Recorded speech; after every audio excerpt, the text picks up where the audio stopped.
Después ya vienen otras corrientes como el estructuralismo de Levi Strauss, que es algo súper importante, es uno de los pensamientos antropológicos que más vigencia podrían tener incluso en la antropología contemporánea, porque de Levi Strauss nace este pensamiento que después se le denomina el postestructuralismo, ¿no? Que es ya eh, otra forma de ver las cosas.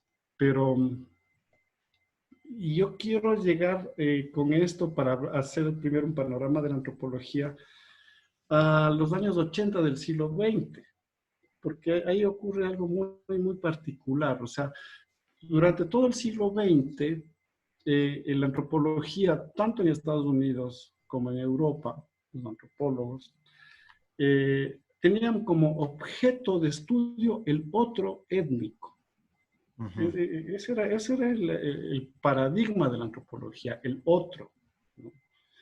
Y La estamos hablando ahí sociología, de lo que habíamos, perdón que le interrumpa, estamos ahí, sí, ese otro étnico, para los amigos que nos siguen en las redes sociales, es justamente los, como usted mismo lo decía, y los recalco nuevamente para acotar, que es justamente lo no occidental. Y cuando hablamos de lo no occidental, estamos hablando de la triple A, África, América y Asia prácticamente. Ese sería sí, más o menos el otro étnico, digamos, hasta los 70s, 80s que usted está afirmando. claro. Y en el caso de América, el otro siempre fue el indígena y el negro, Uh ¿no? -huh. O sea, desde que se constituyó el Estado ecuatoriano, la nación, o sea, este, como, como, como dice Benedict Anderson, ¿no? Este imaginario, esta nación imaginada, ¿no? el, lo que había que construir dentro de la nación era primero la ciudadanía. ¿Quiénes componemos el Estado? ¿No? ¿Quiénes componemos el Estado-nación? ¿Quiénes somos ciudadanos? Y si tú revisas la primera constitución de 1830, son ciudadanos únicamente hombres que tengan dominios, territorios, que tengan poder Bienes. económico, bienes y que sepan leer y escribir. Recordemos que los indígenas no tenían acceso a la educación, menos los negros y tampoco las mujeres. Las mujeres no eran ciudadanas, ¿no? Entonces, en el caso del Ecuador, el otro siempre fue el indígena, el negro, y hasta cierto momento histórico la mujer. Ya después vienen a aparecer todos estos elementos reivindicatorios que cambian la situación, pero en principio, bajo la lógica del pensamiento evolucionista europeo, los sectores hegemónicos cultos, ¿no? de la nación ecuatoriana y de las naciones latinoamericanas, lo que hicieron fue excluir de los procesos de políticos, sociales, económicos, a los pueblos no occidentales de su propio territorio. Caso negros, caso indígenas. Y digo negros, no digo afros, fíjate, porque yo he conversado mucho, tengo muchos amigos dentro de, la, de las estructuras políticas, sociales negras aquí en Cuenca, por ejemplo, y en el Ecuador, que no aceptan que se les denomine afrodescendientes o afroecuatorianos, porque si no, a nosotros también habría que decirnos, parafraseo lo que me dicen todos sus compañeros, deberíamos decirnos hispanodescendientes, pues, nosotros. Si hablamos de afrodescendientes, hablemos de hispanodescendientes. Nosotros deberíamos decirnos hispanodescendientes, en lugar de mestizos o blancos o lo que sea. Entonces, incluso en los Estados Unidos, muchos de los postulados de reivindicación hablan de lo black, ¿no? Lo negro, más que lo afro. Entonces, por eso la aclaración vaya a ser que piensen Bueno, los amigos que nos están viendo que estoy utilizando el término de mala manera sin darme cuenta de lo que estoy diciendo, más bien lo hago con mucha responsabilidad, ¿no? Entonces, como te decía, en los años 80 del siglo XX se da bueno, como todo tiene una génesis, pero lo que hace es un poco rebosar una preocupación que venía dada por los antropólogos ya desde hace rato, desde los años 50, 60, 70, pero que ya desborda, ¿no?, en lo que se denominó la crisis de la representación en el ámbito de la antropología, en todos los ámbitos. Eh, ¿Qué es esto de la crisis de la representación? Y ya empezaron a surgir voces de antropólogos, de cientistas sociales, sociólogos también intervinieron mucho en esto, artistas también, que hablaban de, bueno, ¿y por qué la antropología hasta el día de hoy lo único que hace es estudiarle al otro? ¿Cómo así? O sea, ¿por qué nos quedamos? Ya, si hay una razón de ser de la antropología, por todas estas cuestiones de imperio y razones geopolíticas que hacen que los primeros antropólogos sean estos misioneros de los estados en los procesos de dominación, de donde surge el evolucionismo y todo esto, ya estamos claros en eso. Pero ¿por qué nos mantenemos arraigados a este paradigma de la antropología de que el objeto de estudio de la disciplina tiene que ser únicamente el otro étnico? ¿Por qué? Entonces, Se cuestiona el sujeto o el objeto de estudio prácticamente. correcto. Y al cuestionar el objeto de estudio, nos estamos cuestionando la disciplina como tal. Porque si ponemos en duda nuestro objeto de estudio, ¿para qué estamos aquí? ¿Cuál es la razón de ser de una disciplina cuyo objeto de estudio está en duda? ¿No? Entonces, esta es también una pregunta filosófica que se hacen los antropólogos, ¿no? Entonces, empiezan a generarse una serie de voces y de estudios, ¿no?, de papers, de ensayos, de trabajos. Hay un libro que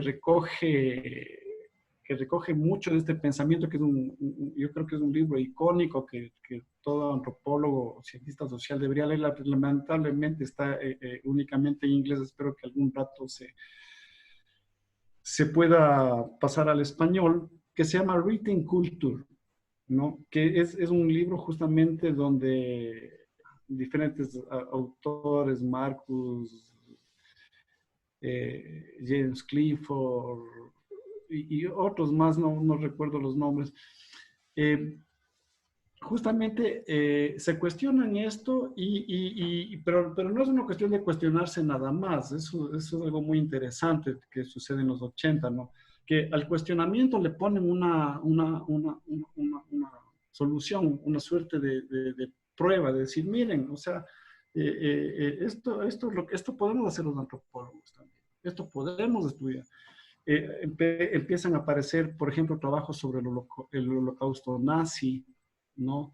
De cómo, o sea, todo este tema de describir, explicar, analizar el comportamiento humano en situaciones de guerra, en situaciones de violencia, el mundo de la droga, los movimientos sociales, empiezan a ser objeto de estudio de la antropología, ¿sí?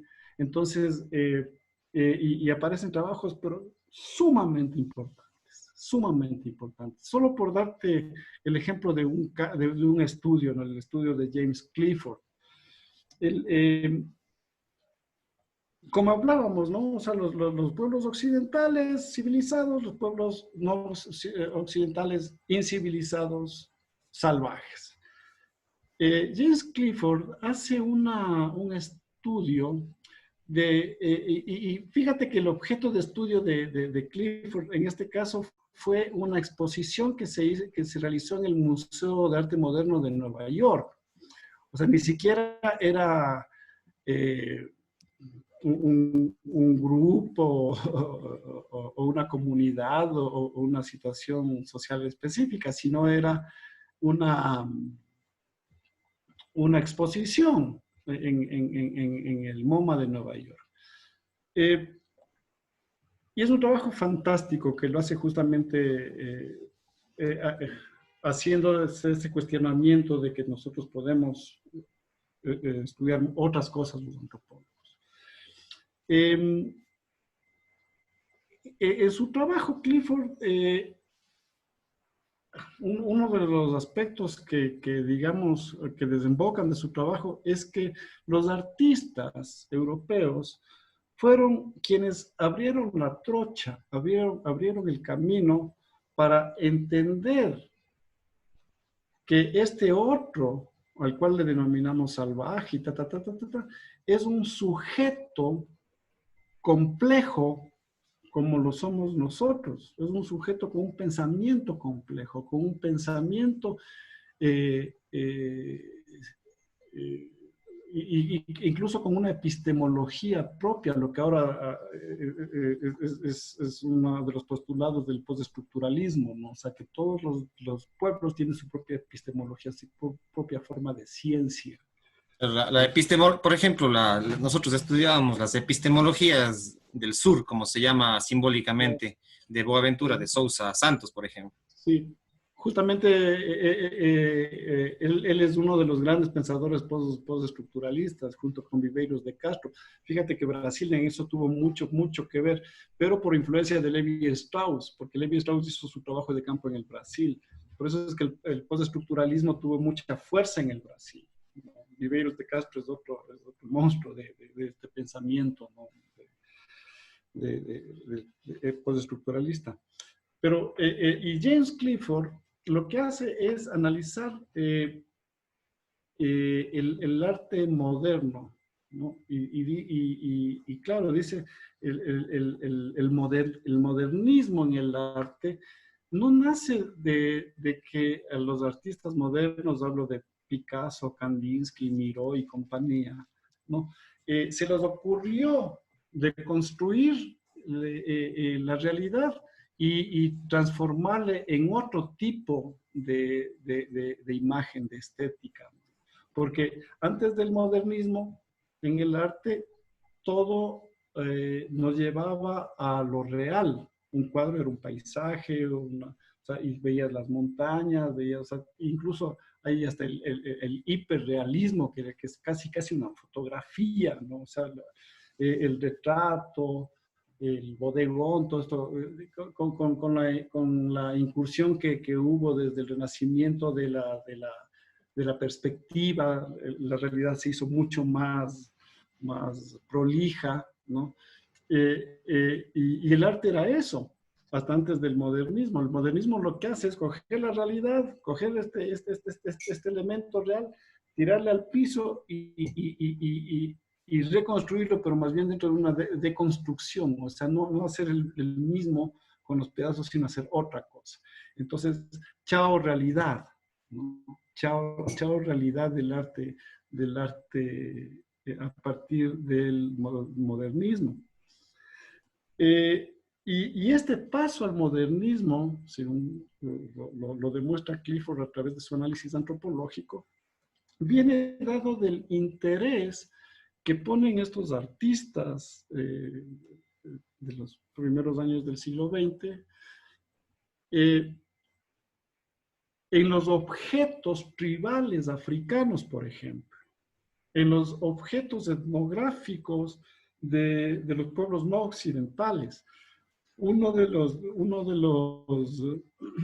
de las salas de esta exposición, que es justamente de los años 80, ¿no? De la exposición, el tema curatorial ponía una máscara africana real, ¿no? Un objeto etnográfico real africano, junto a la obra de Picasso. Entonces, Picasso se nutrió, más que inspirarse, se nutrió de esta estética para crear esta de acá, ¿no?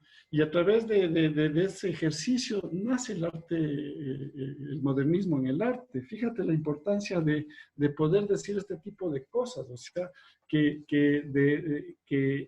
el momento en que tú haces eso, a este creador anónimo africano que hizo la máscara, que lo hizo dentro de un espacio ritual para un acto ritual eventualmente, ¿no es cierto?, dentro de su cosmovisión, pero el objeto como tal, el resultado de ese trabajo, más allá de que haya sido con una intención ritual o no, es una obra de arte. Entonces, el momento en que los artistas europeos se nutren, no, ojo que también no estoy diciendo se inspiran, sino que se nutren de estas imágenes, de estas formas de construidas, no reales, ¿no? Porque tienen otra lógica estética. Ese momento no solamente que crean un nuevo tipo de arte, sino que demuestran de alguna manera o asumen más claro, asumen que esta de la cual se nutrieron también es una obra de arte.